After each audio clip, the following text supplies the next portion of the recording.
Pada suatu hari, ada 3 orang bijak yang pergi berkeliling negeri untuk mendapatkan jawaban atas pertanyaan yang mendesak. Suatu hari, sampailah mereka di desa Abu Nawas. Ketiga orang itu sudah terkenal pintar dan licik. Untuk menghadapi ketiga orang ini, penduduk desa itu menyodorkan Abu Nawas untuk mengadu kepintarannya. Sebagai wakil orang-orang yang bijak di desa tersebut, Abu Nawas dipaksa berhadapan dengan 3 orang bijak itu dan keinginan penduduk disetujui oleh pemimpin desa tersebut. Kalau begitu, besok di lapangan bola kita adu ketangkasan antara Abu Nawas dan ketiga orang itu, ucap pemimpin desa itu dengan suara keras. Setelah waktu yang ditentukan tiba, maka berkumpullah penduduk setempat di lapangan bola. Untuk menghormati tamunya, maka pemimpin kampung itu memutuskan ketiga orang itu untuk bertanya dulu kepada Abu Nawas. Sebagai rasa hormat kami, maka kalian bertiga terlebih dahulu diberi kesempatan untuk bertanya kepada Abu Nawas, ucap kepala kampung. Mendapat kesempatan itu, tentu saja ketiga orang ini senangnya bukan main. Maka dengan sombongnya bertanyalah orang bijak pertama kepada Abu Nawas. Di mana sebenarnya pusat bumi ini, wahai Abu Nawas yang tolol? Tampaknya pertanyaan itu dianggap ringan oleh Abu Nawas. Abu Nawas dengan tersenyum menjawab, "Tepat di bawah telapak kaki saya, saudara yang budiman." Jawaban Abu Nawas itu membuat orang bijak kedua tidak terima. Ia langsung berkata dengan suara keras, "Bagaimana saudara bisa membuktikan hal itu? Jika kalian tidak percaya atas jawabanku, ukur saja sendiri," jawab Abu Nawas. Tampaknya jawaban itu telah membuat orang bijak pertama ini tertegun dan hanya bisa diam saja. Untuk itulah tiba giliran orang bijak kedua yang mengajukan pertanyaan kepada Abu Nawas. "Berapa banyak jumlah bintang di langit?" Lagi-lagi Abu Nawas menjawab dengan tenang, "Bintang-bintang yang ada di langit itu jumlahnya sama dengan rambut yang tumbuh di keledaiku ini." Tentu saja jawaban Abu Nawas bikin sakit hati. "Bagaimana saudara bisa membuktikan hal itu?" tanya orang bijak kedua tersebut. "Nah, kalau tidak percaya, hitung saja rambut yang ada di keledai itu. Nanti Anda akan tahu kebenarannya," jawab Abu Nawas. "Itu sih bodoh, akal-akalan. Bagaimana orang bisa menghitung bulu keledai?" tanya orang bijak kedua. Abu Nawas pun menjawab, "Nah, kalau aku bodoh bicara, berarti saudara juga bodoh alias dungu. Bagaimana orang bisa menghitung bintang di langit?" Mendengar jawaban itu, si bijak kedua itu pun tidak bisa melanjutkan. Sekarang tampillah orang bijak ketiga yang katanya paling bijak di antara yang lain. Ia memang agak terganggu oleh kecerdikan Abu Nawas dan dengan ketusnya bertanya, "Tampaknya saudara tahu banyak mengenai keledai.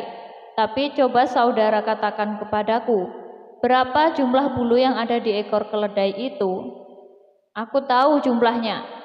Jumlah bulu yang ada di ekor keledaiku ini sama dengan jumlah rambut di janggut saudara," jawab Abu Nawas dengan santai. "Bagaimana saudara bisa membuktikan hal itu?" tanya si bijak ketiga tersebut. "Oh, itu mudah. Begini, saudara mencabut selembar bulu dari ekor keledaiku dan kemudian akan aku cabut sehelai rambut dari janggut saudara. Nah, kalau sama, maka apa yang aku katakan itu benar. Kalau tidak, berarti saya keliru," jawab Abu Nawas. Tentu saja orang bijak yang ketiga itu tidak mau menerima cara menghitung tersebut. Kemudian orang-orang desa mengatakan bahwa ternyata Abu Nawas adalah orang yang paling bijak di antara ketiga orang bijak itu. Suatu hari, Khalifah Harun ar-Rasyid ingin menguji kecerdikan Abu Nawas. Khalifah Harun ar-Rasyid mengundang Abu Nawas ke istana dan memberikan kepadanya sebuah tantangan. "Abu Nawas," katanya, "aku ingin kamu membawa sesuatu yang bisa membuat aku senang saat aku sedih dan membuat aku sedih saat aku senang." Abu Nawas menanggapi tantangan ini dengan tenang. Dia berpikir sejenak, lalu pergi dari istana untuk mempersiapkan jawabannya. Keesokan harinya, Abu Nawas kembali ke istana dengan membawa sebuah bingkai cermin kecil. Khalifah Harun ar-Rasyid bingung melihat benda yang dibawa Abu Nawas. "Apa ini, Abu Nawas?" tanyanya. "Inilah jawabannya, tuanku," jawab Abu Nawas sambil menyerahkan cermin kecil itu kepada Khalifah Harun ar-Rasyid. Khalifah Harun ar-Rasyid mengambil cermin itu dan melihat wajahnya sendiri di dalamnya. Abu Nawas lalu menjelaskan, "Ketika tuanku merasa sedih, lihatlah ke dalam cermin ini, dan tuanku akan melihat betapa berharganya diri tuanku, yang akan membuat tuanku senang," katanya. "Namun, ketika tuanku merasa senang, lihatlah lagi ke dalam cermin ini, dan tuanku akan disadarkan bahwa tak peduli seberapa bahagia tuanku, akhirnya tuanku tetap manusia biasa," kata Abu Nawas lagi. Khalifah Harun ar-Rasyid sangat terkesan dengan kecerdikan Abu Nawas. Dia menyadari bahwa Abu Nawas telah berhasil memenuhi tantangannya dengan cara yang sangat cerdas dan unik. Khalifah Harun ar-Rasyid lalu memberikan hadiah kepada Abu Nawas sebagai tanda penghargaan atas kecerdikan dan kearifannya. Berkebun dari istana. Sebagai putra dari mantan kadi, Abu Nawas pun ditunjuk oleh raja menjadi kadi juga menggantikan ayahnya yang telah meninggal dunia. Namun dengan sopan Abu Nawas menolaknya. Meskipun Abu Nawas tidak mau, namun raja tetap gigih dan meminta Abu Nawas untuk menjadi penasehat raja. Akhirnya Abu Nawas menerima tawaran tersebut. Dan karena jabatan baru tersebut, Abu Nawas harus menghabiskan waktu lebih banyak di istana. Karena setiap saat raja membutuhkannya untuk berdiskusi, Abu Nawas ada dan siap. Otomatis waktu bersama dengan istrinya sangat sedikit sekali. Biasanya untuk mengobati rasa rindu, Abu Nawas mengirimkan surat kepada istrinya dan begitu pula sebaliknya. Namun belakangan ini, surat-surat yang akan dikirim rupanya telah dibaca terlebih dahulu oleh pengawal, bahkan terkadang oleh ketua pengawal raja sendiri. Padahal surat tersebut bersifat privasi. Abu Nawas geram dan menyusun taktik agar si pembaca suratnya jera. Dan hari yang ditunggu pun telah tiba manakala sang istri menanyakan, "Suamiku, kapan saatnya menanam di kebun kita?" tanya istri. "Istriku sayang, janganlah sekali-kali menanam di kebun kita, karena di situ aku menyimpan rahasia negara," kata Abu Nawas. Jawaban yang singkat tersebut membuat terkejut para pengawal raja.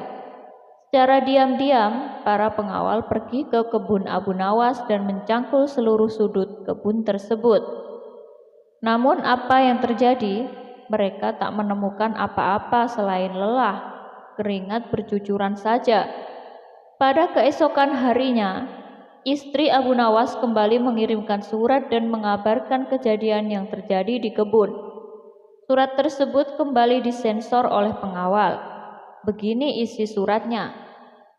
"Suamiku, kemarin beberapa prajurit dan pengawal raja datang ke rumah serta menggali setiap sudut kebun kita. Balasan surat. Nah, sekarang kebun kita sudah dicangkuli dan kita siap menanaminya. Istri Abu Nawas kini dapat memulai menanam dan kebun tanpa perlu susah payah mencangkul. Sementara itu, rupanya raja mengetahui akan kelakuan pengawal-pengawalnya. Raja menilai pengawalnya tak memberikan data atau berita yang akurat. Karenanya, raja memberhentikan mereka semua. Keputusan ini disambut gembira oleh Abu Nawas. Kini surat-suratnya benar-benar aman terkendali. Menghitung bulu ekor keledai. Pada suatu hari, ada 3 orang bijak yang pergi berkeliling negeri untuk mendapatkan jawaban atas pertanyaan yang mendesak. Suatu hari, sampailah mereka di desa Abu Nawas. Ketiga orang itu sudah terkenal pintar dan licik. Untuk menghadapi ketiga orang ini, penduduk desa itu menyodorkan Abu Nawas untuk mengadu kepintarannya.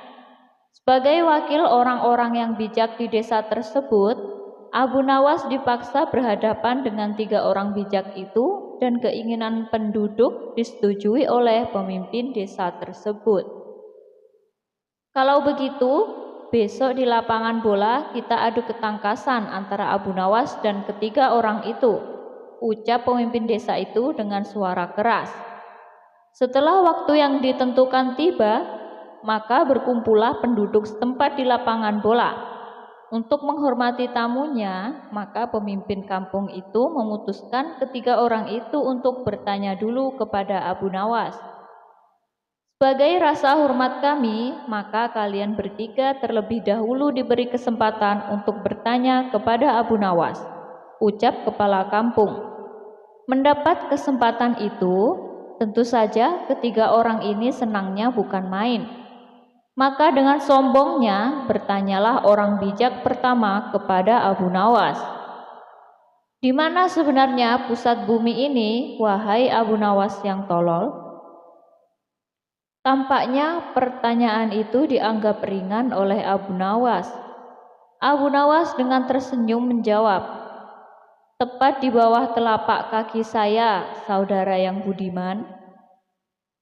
Jawaban Abu Nawas itu membuat orang bijak kedua tidak terima. Ia langsung berkata dengan suara keras, bagaimana saudara bisa membuktikan hal itu? Jika kalian tidak percaya atas jawabanku, ukur saja sendiri, jawab Abu Nawas. Tampaknya jawaban itu telah membuat orang bijak pertama ini tertegun dan hanya bisa diam saja. Untuk itulah tiba giliran orang bijak kedua yang mengajukan pertanyaan kepada Abu Nawas. Berapa banyak jumlah bintang di langit? Lagi-lagi Abu Nawas menjawab dengan tenang.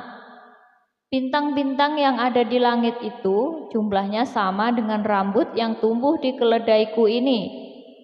Tentu saja jawaban Abu Nawas bikin sakit hati. Bagaimana saudara bisa membuktikan hal itu? Tanya orang bijak kedua tersebut.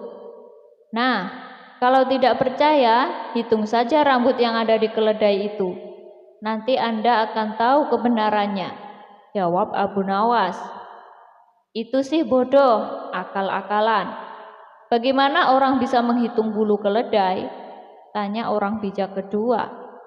Abu Nawas pun menjawab, nah kalau aku bodoh bicara, berarti saudara juga bodoh alias dungu.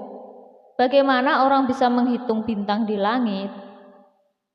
Mendengar jawaban itu, si bijak kedua itu pun tidak bisa melanjutkan.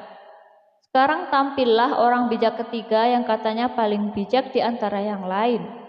Ia memang agak terganggu oleh kecerdikan Abu Nawas dan dengan ketusnya bertanya, tampaknya saudara tahu banyak mengenai keledai, tapi coba saudara katakan kepadaku, berapa jumlah bulu yang ada di ekor keledai itu? Aku tahu jumlahnya. Jumlah bulu yang ada di ekor keledaiku ini sama dengan jumlah rambut di janggut saudara, jawab Abu Nawas dengan santai. Bagaimana saudara bisa membuktikan hal itu? tanya si bijak ketiga tersebut.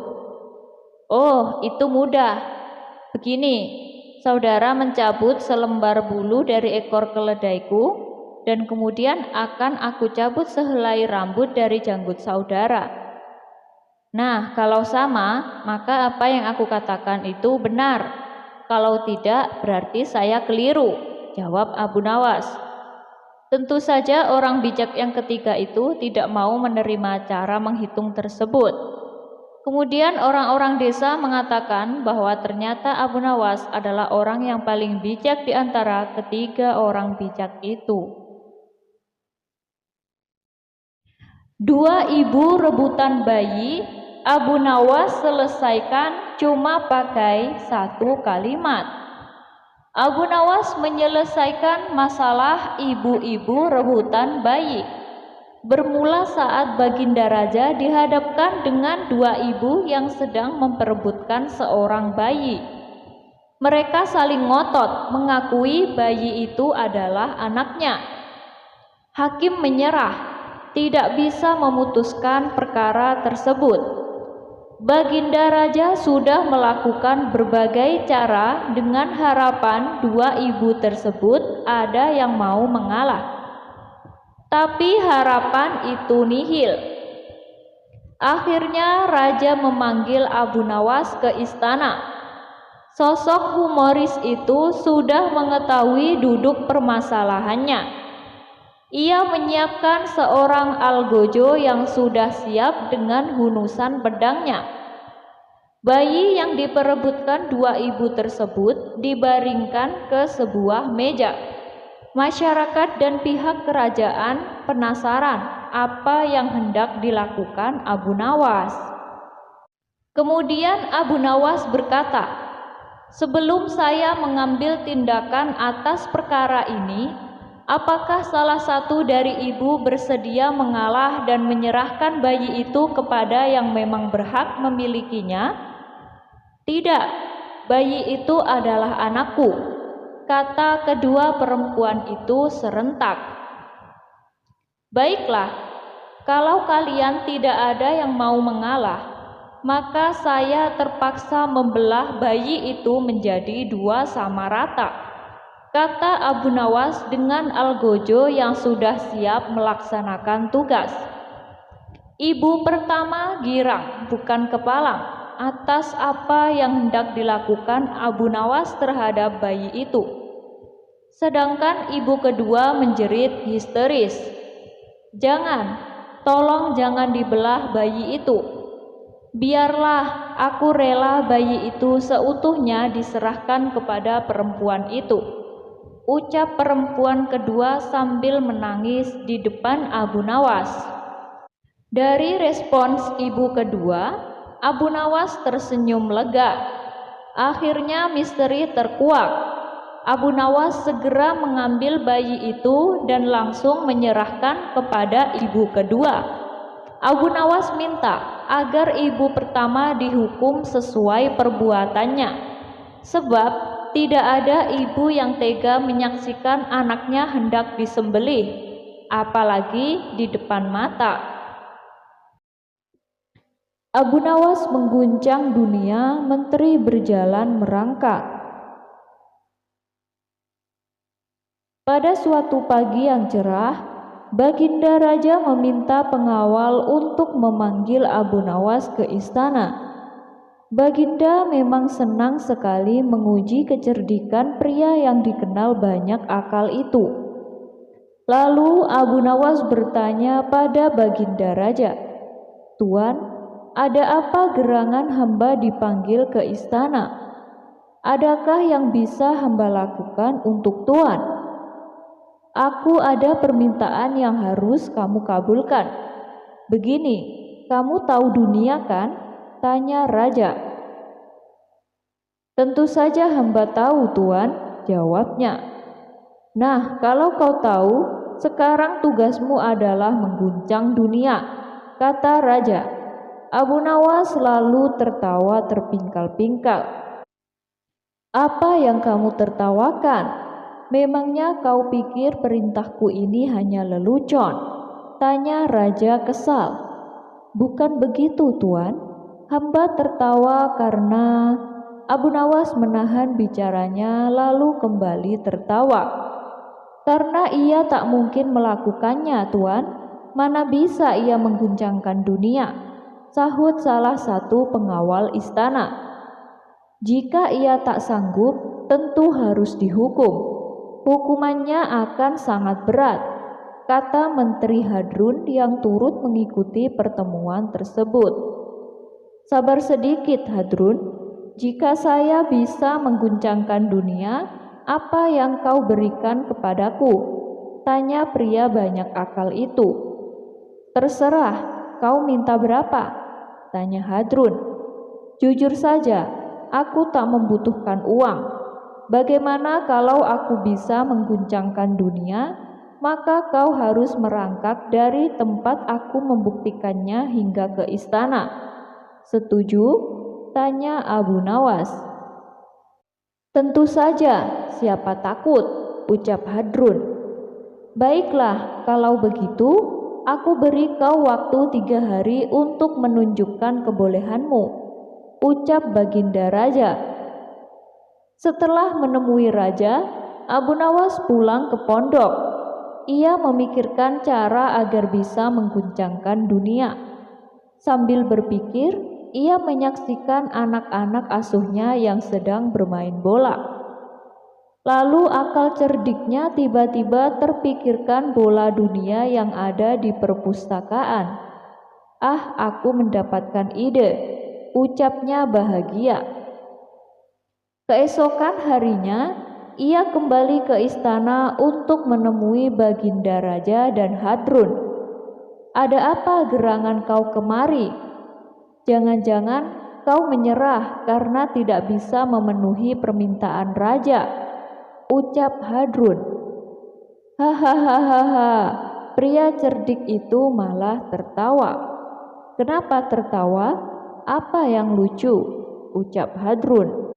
"Ternyata tugas yang Baginda Raja teramat mudah. Bahkan anak kecil saja bisa melakukannya," ucap Abu Nawas sambil melanjutkan tertawa. "Perintah saja dia untuk membuktikannya sekarang, Baginda. Kalau ia terbukti berbohong, berarti ia telah menghina Baginda dan ia harus mendapatkan hukuman," kata Hadrun dengan marah. "Baik, hamba buktikan sekarang, Tuan. Untuk membuktikannya, ikutilah hamba datang ke pondok. Di sana Tuan akan menyaksikan anak-anak hebat yang bisa mengguncangkan dunia," ucapnya meyakinkan Raja. "Baiklah," teriak Hadrun dan Baginda Raja tak sabar. Setelah itu, Abu Nawas keluar dari istana dan diikuti oleh Baginda Raja, Hadrun, dan para pengawalnya.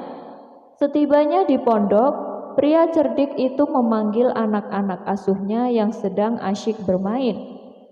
Kemudian, ia berjalan ke meja dan diikuti oleh anak-anak asuhnya. Di atas meja itu terdapat bola dunia. Lalu pria itu memegangnya. "Anak-anakku, bola apakah yang aku pegang ini?" tanyanya. "Dunia," teriak anak-anak serentak.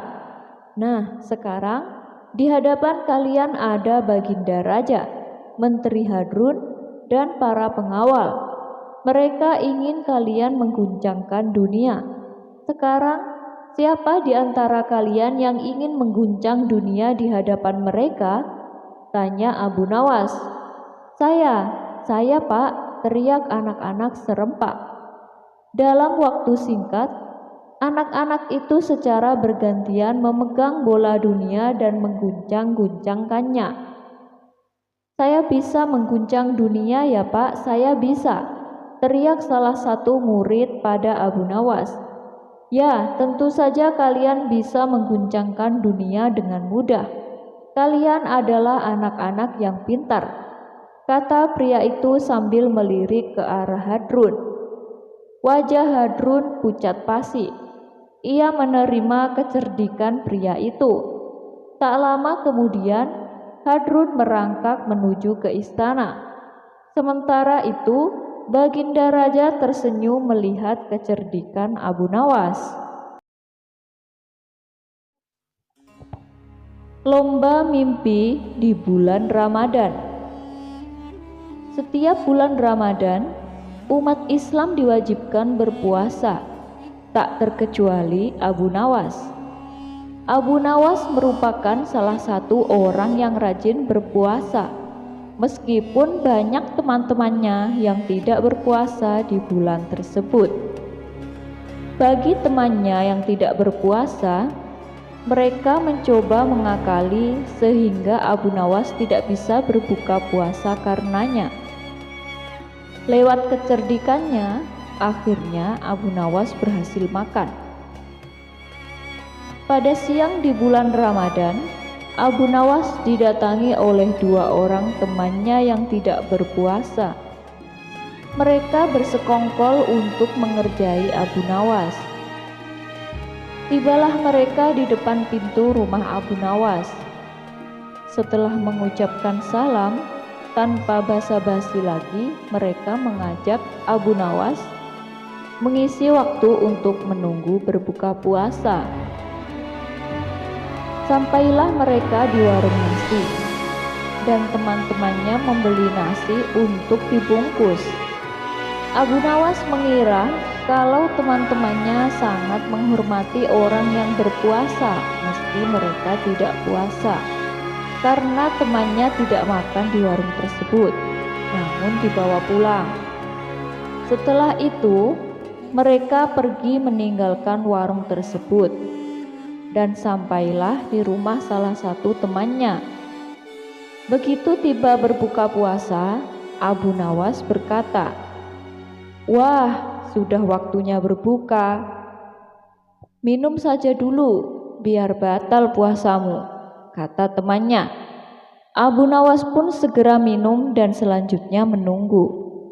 Teman mereka bilang, "Silahkan sholat dulu, nanti ketinggalan sholat maghrib," kata salah satu temannya. Abu Nawas pun kemudian mengambil air wudhu dan menjalankan sholat maghrib. Namun apa yang terjadi? Setelah sholat maghrib pun Abu Nawas belum bisa makan nasi, karena temannya menyuruh agar mengaji Al-Quran terlebih dahulu. "Mengajilah Al-Quran terlebih dahulu, mumpung perutmu masih kosong. Nanti kalau sudah kenyang, kamu mengantuk," kata teman Abu Nawas. Abu Nawas merasa jengkel, seakan dikerjai oleh teman-temannya. Meski begitu, Abu Nawas menurut dan mengaji Al-Quran. Setelah mengaji, Abu Nawas malah diajak lomba tidur. Siapa yang mimpinya paling indah, maka dia berhak menyantap makanan. "Abu Nawas, sekarang mari kita lomba tidur. Esok pagi siapa yang mimpinya paling indah, dia bisa makan makanan ini," kata salah seorang temannya. Abu Nawas mulai sadar kalau dirinya dikerjai teman-temannya. Lomba tidur tersebut disanggupi oleh Abu Nawas dengan perasaan marah. Pada esok paginya, mereka bertiga bangun. Salah satu temannya bercerita, "Aku semalam mimpi indah sekali. Mimpi punya mobil mewah, rumah mewah, pesawat pribadi, dan punya uang banyak sekali." "Mimpimu indah, tapi egois sekali," kata teman yang satunya. Kemudian teman yang satunya lagi menceritakan mimpinya. "Aku semalam bermimpi bahwa negeriku ini tidak punya hutang. Infrastrukturnya bagus sekali, jalan-jalan yang mulus, pelabuhan-pelabuhan lancar, ongkos transportasi murah, rakyat sejahtera, hingga aku tidak bertemu orang yang berhak menerima zakat." "Wah, mimpimu hebat," kata temannya. "Sekarang coba ceritakan mimpimu, wahai Abu Nawas." Abu Nawas bercerita, Mimpiku biasa saja. Semalam aku bermimpi bertemu Nabi Daud alaihi salam, nabi yang gemar berpuasa. Beliau berpuasa sehari dan berbuka sehari, begitu terus tiap waktu. Kemudian Nabi Daud alaihissalam bertanya, "Apakah engkau sudah berbuka, wahai Abu Nawas?" "Saya jawab belum," kata Abu Nawas. Kemudian Nabi Daud alaihissalam menyuruh aku berbuka puasa dahulu. Kontan saja aku cekatan bangun, mengambil makanan yang sudah kalian belikan. Mimpi Abu Nawas sangat disesali oleh kedua temannya. Mereka kalah cerdik dengan akal Abu Nawas. Niat untuk mengerjai, malah dikerjai Abu Nawas.